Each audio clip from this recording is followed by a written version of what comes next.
సుమారు 7 సంవత్సరాల పైగా ఆంధ్ర రాష్ట్ర నిరుద్యోగులు 1000 కళతో ఎదురు చూస్తున్నటువంటి మెగా డిఎస్సి నోటిఫికేషన్ ఇన్నాళ్ళకి వాళ్ళ కళలు నెరవేరిందని చెప్పాలి. ఈ రోజున కూటమి ప్రభుత్వం మెగా డిఎస్సి నోటిఫికేషన్ రిలీజ్ చేశారు. ఈరోజు తారీఖు 20/4/2025. ఈ రోజున మెగా డిఎస్సి నోటిఫికేషన్ రిలీజ్ చేశారు. మే 15వ తారీఖు వరకు ఈ దరఖాస్తు ప్రక్రియ కొనసాగుతూ ఉంది. మే 15న దరఖాస్తు ప్రక్రియ పూర్తి కాబోతూ ఉంది. ఎవరైతే నిరుద్యోగులు మెగా డిఎస్సికి ప్రిపేర్ అవుతున్నారో వాళ్ళందరూ అప్లై చేసుకోండి. ఇంకా పూర్తి వివరాల్లోకి వెళ్తే జూన్ స్కూల్స్ రీఓపెన్ అయ్యేలోపు ఏదైతే డిఎస్సి ఉన్నటువంటి ఉపాధ్యాయ ఖాళీ భర్తీలన్నింటిని ఫుల్ఫిల్ చేయడం కోసం ఎగ్జామ్ కూడా కండక్ట్ చేసి రిజల్ట్ కూడా అనౌన్స్మెంట్ చేస్తారు. జూన్ నెలకల్లా ఈ ప్రక్రియ అంతా పూర్తి కాబోతూ ఉంది. జిల్లాల వారీగా పోస్టులు రిలీజ్ చేశారు. ఏ శాఖ దగ్గర ఎన్నెన్ని పోస్టులు ఉన్నాయో అన్నింటిని ఫుల్ఫిల్ చేయడం కోసం 16,000కు పైగా ఉన్నటువంటి ఉపాధ్యాయ భర్తీ నోటిఫికేషన్ రిలీజ్ చేశారు. ముఖ్యమంత్రి చంద్రబాబు నాయుడు గారు గతంలో ఉన్నప్పుడు 2 సార్లు మెగా డిఎస్సి నోటిఫికేషన్ రిలీజ్ చేసి 6,000 పోస్టులకు పైగా ఉపాధ్యాయ భర్తీని ఫుల్ఫిల్ చేశారు. వైఎస్ జగన్మోహన్ రెడ్డి గారు అధికారంలోకి వచ్చిన తర్వాత మెగా డిఎస్సి అని చెప్పారు, ఆ డిఎస్సి అని చెప్పారు. అసలు డిఎస్సి ఊసే లేకుండా 5 సంవత్సరాలు పబ్బం గడిపినట్టు కాలం గడిపేసి వదిలేశారు. నిరుద్యోగ సమస్య అలాగే కొనసాగుతూ ఉంది. ఉపాధ్యాయుల భర్తీకి సంబంధించిన నోటిఫికేషన్ అలాగే కుంటుపడిపోయింది. ఉపాధ్యాయుల మీద పని ఒత్తిడి భారం ఎక్కువ పడిపోయింది. ఎందుకంటే ఒక సబ్జెక్ట్ చెప్పే టీచర్ 2-3 సబ్జెక్టులు చెప్పేలా జగన్మోహన్ రెడ్డి వ్యవహరించి ఈ స్కూళ్ళన్నింటిని విలీనం చేసి మొత్తం ఉపాధ్యాయుల సంఖ్యను తగ్గించాలని చెప్పి విశ్వ ప్రయత్నాలు చేసినటువంటి జగన్మోహన్ రెడ్డి ఎన్ని రకాలుగా ఉపాధ్యాయులను ఇబ్బంది పెట్టాడో గతంలో మీ అందరూ చూశారు. ఈ రోజున కూటమి ప్రభుత్వం ఏదైతే ఎలక్షన్లు ఇచ్చినట్టు హామీ ప్రకారంగా మెగా డిఎస్సి నోటిఫికేషన్ నేను అధికారంలోకి వస్తే తొలి సంతకం మెగా డిఎస్సి మీదే పెడతానన్న చంద్రబాబు నాయుడు గారు అన్న మాట ప్రకారం ఈ రోజున తొలి సంతకం డిఎస్సి మీద పెట్టారు. కానీ అది కార్యరూపం దాల్చి రిలీజ్ అవ్వడం కోసం 10 నెలలు పట్టింది. దీనికి ఇంత కారణం అవడానికి, ఇంత డిలే అవడానికి ప్రధాన కారణం ఎవరో? వైఎస్ జగన్మోహన్ రెడ్డికి వ్యవహరిస్తున్న తీరే. ఈ ఉపాధ్యాయులకు సంబంధించిన విషయాల్లో అనేక అవకతవకలు చేశాడు జగన్మోహన్ రెడ్డి గారు. చెప్పాను కదా, ఈ పాఠశాలను మొత్తం విలీనం చేసి ఒకటి తీసేయడం, ఇంకో దానికి కలపడం, అటు చేయడం, ఇటు చేయడం, ఉపాధ్యాయుల సంఖ్య తగ్గించడం, ఇలాంటి రకరకాలు చేసినటువంటి జగన్మోహన్ రెడ్డి ఈ 10 నెలల్లో కూటమి ప్రభుత్వం ఏం చేసింది? ప్రతిదాన్ని మళ్ళీ డివైడ్ చేసుకుంటా ఎక్కడైతే ఏ భర్తీ ఉన్నా వాటిలన్నింటిని ఫుల్ఫిల్ చేసుకోవడానికి ఈ రోజున మెగా డిఎస్సి నోటిఫికేషన్ చేయడానికి ఈ 10 నెలలు పట్టింది. అంతేకాకుండా రాష్ట్రాన్ని రావణ రాష్ట్రంగా చేసినటువంటి జగన్మోహన్ రెడ్డి గతంలో ఆంధ్ర రాష్ట్రం అప్పులు ఊపులు కూర్చేసాడు. ఇప్పుడు జీతపద్యాలు ఇవ్వాలంటే ఏం చేయాలి? సరుకు కావాలి కదా. ఈ ఏదైతే ఉందో ఈ యొక్క మనీ అనేది కరెక్ట్గా ఉండాలి కదా. ఉద్యోగ అవకాశాలు ఇవ్వడం కాదు, వాళ్ళకి జీతపద్యాలు కూడా చూడాలి కదా. ప్రతిదాన్ని ఈ రోజున కూటమి ప్రభుత్వం చాలా పకడ్బందీకి వ్యవహరిస్తూ ఉంది. ఒక పక్కన 1వ తారీఖు వచ్చిందంటే ఉద్యోగ చేస్తున్నటువంటి ప్రభుత్వ ఉద్యోగులు చేస్తున్నటువంటి ఎవరైతే ఉన్న వాళ్ళందరి ఖాతాలో సకాలంలో మీకు డబ్బులు జమ అవుతా ఉన్నాయంటే కూటమి ప్రభుత్వం ఎంత పకడ్బందీగా వ్యవహరిస్తుందో చూడండి. రాబోయే రోజులు ఉపాధ్యాయులకు సంబంధించిన భర్తీ రిలీజ్ చేయడమే కాకుండా వాళ్ళ జీతభత్యాలు ఎక్కడ ఆగకుండా వాళ్ళ యొక్క జీవన విధానంలో ఎటువంటి ఇబ్బందులు కలగకుండా క్లారిఫికేషన్తో ఈరోజు మెగా డిఎస్సి నోటిఫికేషన్ రిలీజ్ చేసింది. 16,000కు పైగా ఉన్నటువంటి మెగా డిఎస్సి నోటిఫికేషన్ రిలీజ్ చేసి ఈ రోజున కూటమి ప్రభుత్వం అన్న మాట ప్రకారం ఏదైతే ఎలక్షన్ ఇచ్చినటువంటి హామీని నెరవేర్చే దిశగా అడుగులు ముందుకేస్తూ ఉంది. ఈ రోజున జూన్ నెలకల్లా ఈ ఉపాధ్యాయ భర్తీ నోటిఫికేషన్ రిలీజ్ అయితే ఇక వైఎస్ఆర్సీపీ పార్టీ వాళ్ళకి ఇక వాళ్ళ పేరు కూడా ఇక ఊసే ఉండదు.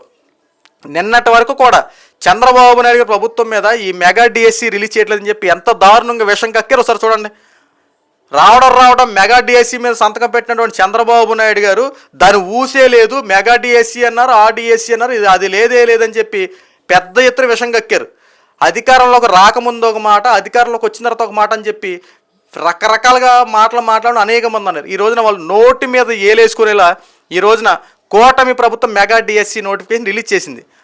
10 నెలలు పూర్తయినా సరే అన్న మాట నిలబెట్టుకుందో లేదో ఒకసారి చూడండి. ఎందుకంటే ఒక పథకాన్ని ఒక క్రమబద్ధీకరణ చేసుకుంటా సకాలంలో ఇంప్లిమెంట్ చేయాలంటే ప్రతిదాన్ని వెరిఫికేషన్ చేసుకోవాలి. ఈ పథకాన్ని రిలీజ్ చేసేటప్పుడు దానికి ఉన్నటువంటి విధి విధానాలు ఏంటి, అది ఎలా ఉన్నాయి, ఎలా చేయాలని చెప్పి ప్రతిదీ వెరిఫికేషన్ చేసుకుని రిలీజ్ చేస్తారు. అన్న మాట ప్రకారం 3,000 రూపాయల ఫంక్షన్ 4,000 రూపాయలు చేశారు. తర్వాత దీపం పథకం కింద మహిళలకు గ్యాస్ బండ్లు రిలీజ్ చేశారు. ఒక క్రమబద్ధీకరణ ప్రకారంగా రిలీజ్ చేసుకుంటూ వస్తున్నారు. అభివృద్ధి పనులు ఒక్కటొక్కకుండా చేసుకుంటూ వస్తూ ఉన్నారు. ఇచ్చిన వాగ్దానాన్ని నిలబెట్టుకుంటారు. ఎవరేదో రకరకాలుగా మాట్లాడినంత మాత్రాన కూటమి ప్రభుత్వాన్ని ఇంచు కూడా కదపలేరు. ఎందుకంటే ఇక్కడ కూటమి ఒక నాయకత్వం కనబడతా ఉంది. ఇక్కడ ఒక్క టీడీపీయే కాదు, జనసేన, బీజేపీ కూడా విలీనమై ఉంది. కేంద్రం మనకి అన్ని రకాలుగా సపోర్ట్ చేస్తూ ఉంది. అన్న మాట ప్రకారం ప్రతి దాన్ని ఏదైతే ఆంధ్ర రాష్ట్రానికి ఇచ్చినటువంటి హామీలు నెరవేర్చే దిశగా ప్రతిదీ కూటమి ప్రభుత్వం చక్కగా వ్యవహరిస్తూ ఉంది. ఈ వైఎస్ఆర్సీపీ పార్టీ వాళ్ళు అంటావా, వాళ్ళ బురద జల్లడం వాళ్ళ ధ్యేయం. ఎందుకంటే కూటమి ప్రభుత్వం చేస్తున్న పనికి ప్రజల్లో వైఎస్ఆర్సీపీ పార్టీని ఎక్కడ మర్చిపోతారని చెప్పి మా పార్టీ అంటూ ఒకటి ఉందని చెప్పి వాళ్ళు ఏంటంటే గుర్తు చేసుకుంటూ ఉంటారు. ఈరోజు నిరుద్యోగుల మీద బురద జల్ల రాజకీయాలు నిన్నటి వరకు చేశారు కదా. మోసం చేస్తున్నటువంటి చంద్రబాబు నాయుడు గారు మెగా డిఎస్సీ అది లేదు, నిరుద్యోగుల్ని మోసం చేస్తున్నటువంటి బాబు అని చెప్పి పెద్ద ఎత్తున ధర్నా చేయాలని చెప్పి ప్రయత్నించారు. కానీ నిరుద్యోగులు వాళ్ళకి బుద్ధి చెప్పారు. ఎందుకంటే కూటమి ప్రభుత్వం నమ్మకం ఉంది వాళ్ళకి. ఏదైతే చంద్రబాబు నాయుడు గారు ఇచ్చినటువంటి హామీని నెరవేరుస్తారు. ఒక పక్కన అభివృద్ధి పనులు ఒక్కడొక్కడికుండా చేసుకుంటూ వస్తూ ఉన్నారు, రాజధాని అభివృద్ధి చేస్తూ ఉన్నారు, పోలవరాన్ని ఉరుకులు పెట్టిస్తూ ఉన్నారు. ఇందులో భాగంగానే మెగా డిఎస్సీ నోటిఫికేషన్ కూడా రిలీజ్ చేస్తారు. ఇంకొక విషయం, మెగా డిఎస్సీ నోటిఫికేషన్ కోసం ఆ నియోజకవర్గాలు, మీ నియోజకవర్గ పరిధుల్లో మీ ఎమ్మెల్యేలు చేసినటువంటి మంచి పని ఏంటి తెలుసా?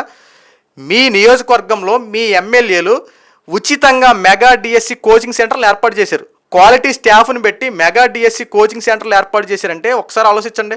నిరుద్యోగుల పట్ల ఎంత చిత్తశుద్ధిగా ఈ రోజున కూటమి ప్రభుత్వం వ్యవహరిస్తూ ఉందో. ఈ నిరుద్యోగ సమస్యలు తీర్చే విధంగా మీకు క్వాలిటీ మెగా డిఎస్సీ కోచింగ్ సెంటర్లు ఏర్పాటు చేసి క్వాలిటీ స్టాఫ్ని అక్కడ పెట్టి అక్కడ మీకు కోచింగ్ సెంటర్లు ఏర్పాటు చేశారంటే మీ ఉద్యోగం సాధించడం కోసం కూటమి ప్రభుత్వం ఎంత సహకరిస్తుందో ఒకసారి చూడండి. ఏ ప్రభుత్వం ఇలా చేసిందా? ఉచిత కోచింగ్ సెంటర్లు పెట్టి మీరు డిఎస్సి కోసం ప్రిపేర్ అయ్యేటప్పుడు ప్రైవేటు సంస్థలకి కొన్ని వేల రూపాయలు తగిలేడుతూ ఉంటారు. ఈరోజు కూటమి ప్రభుత్వం ఏం చేస్తూ ఉంది? మెగా డిఎస్సికి సంబంధించి ఉచిత కోచింగ్ సెంటర్లు ఏర్పాటు చేసి క్వాలిటీ లెక్చరర్లు అక్కడ పెట్టి ఈ రోజున మీకు ఉచితంగా ట్రైనింగ్ సెంటర్లో శిక్షణ ఇప్పిస్తున్నారంటే కూటమి ప్రభుత్వం ఉపాధ్యాయ భర్తీ నోటిఫికేషన్ కోసం నిరుద్యోగ సమస్యలు తీర్చే విధంగా ఎంత చక్కగా వ్యవహరిస్తుందో ఒకసారి చూడండి. దీని మీద మీరు కూటమి ప్రభుత్వం మీద విమర్శించేది, మీరు చేయరు చేసేవాళ్ళు చేయనివ్వరంటే అయ్యా. ఈ రోజున కూటమి ప్రభుత్వం అన్న మాట ప్రకారం చేసుకుంటూ వస్తుంది. ఎందుకయ్యా బురద జల్లే రాజకీయాలు చేస్తారు? అన్న మాట ప్రకారం డిఎస్సి నోటిఫికేషన్ రిలీజ్ చేస్తూ ఉన్నారు, అభివృద్ధి పనులు చేసుకుంటూ వస్తూ ఉన్నారు. ఇంకేం కావాలి మీకు? ఆంధ్ర రాష్ట్ర ప్రజలు సంతోషంగా ఉంటాం మీకు నచ్చదా? నిరుద్యోగ సమస్య తీర్తే మీకు నచ్చదా?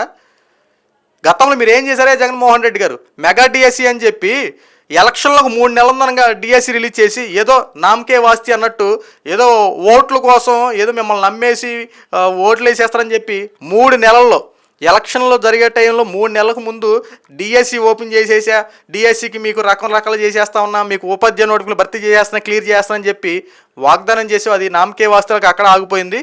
అవన్నీ కూటమి ప్రభుత్వం రద్దు చేసింది. ఎందుకంటే దాంట్లో ఏమీ లేదు, పట్టిస్తాం ఏమీ లేదు. మొత్తం ఏదో నామకే వాసులో ఓపెన్ చేసామా, డిఎస్సి పేరు వచ్చిందా అంతే తప్ప అసలు ఆ నోటిఫికేషన్ ఎప్పుడు రిలీజ్ అయిందో, దానికి ఎగ్జామ్ ఎప్పుడు కండక్ట్ చేశారో, ఇట్లా ఏంటో వ్యవహారాలు ఏమీ లేవు. ఏదో అయిపోయింది, కాలం గడిచిపోయింది. 11 సీట్లు ఇచ్చి ప్రజలు పక్కన కూర్చోబెట్టి ప్రతిపక్షం కూడా లేకుండా చేశారు. ఈరోజు కూటమి ప్రభుత్వం వాళ్ళకి నచ్చిన ప్రభుత్వం ఎన్నుకోవడమే కాకుండా అన్న మాట ప్రకారం ఒక్కడొక్కటి నెరవేర్చుకోవడానికి అడుగులు ముందుకేస్తూ ఉండండి. దీని మీద కూడా విషం కక్కే రాజకీయాలు చేయకండి సార్. మెగా డిఎస్సి కోసం పాపం నిరుద్యోగులు 1000 కళ్ళతో ఎదురు చూస్తూ ఉన్నారు. ఎన్నాళ్ళకి వాళ్ళ కోరిక నెరవేరింది, వాళ్ళు ప్రిపేర్ అవుతూ ఉన్నారు. వాళ్ళకి సహకరించి వాళ్ళు ఏదైనా ఉపాధ్యాయ వృత్తికి సంబంధించి ఆ పోస్టు ఖచ్చితంగా మీరు కొట్టాలని చెప్పి మీకు సంబంధించినటువంటి నియోజకవర్గాల్లో అప్లై చేసుకున్నటువంటి ఎవరైతే నిరుద్యోగులు వాళ్ళందరినీ సహకరించండి. సాధ్యమైతే వాళ్ళని ఎంకరేజ్ చేయండి అంతే తప్ప వాళ్ళ మీద బురద జల్లి రాజకీయాలు చేయకండి, వాళ్ళలో విషంగా నింపకండి. కూటమి ప్రభుత్వం చేసినటువంటి వాళ్ళ యొక్క పనికి వాళ్ళు సహకరించడం మీరు చూసుకోండి అంతే తప్ప బురద జల్లి రాజకీయాలు సేవ రాజకీయాలు చేసి కూటమి ప్రభుత్వం మీద చెడ్డ పేరు తీసుకురావాల్సిన ప్రతి ఒక్కరికి ప్రజలే బుద్ధి చెప్తారు.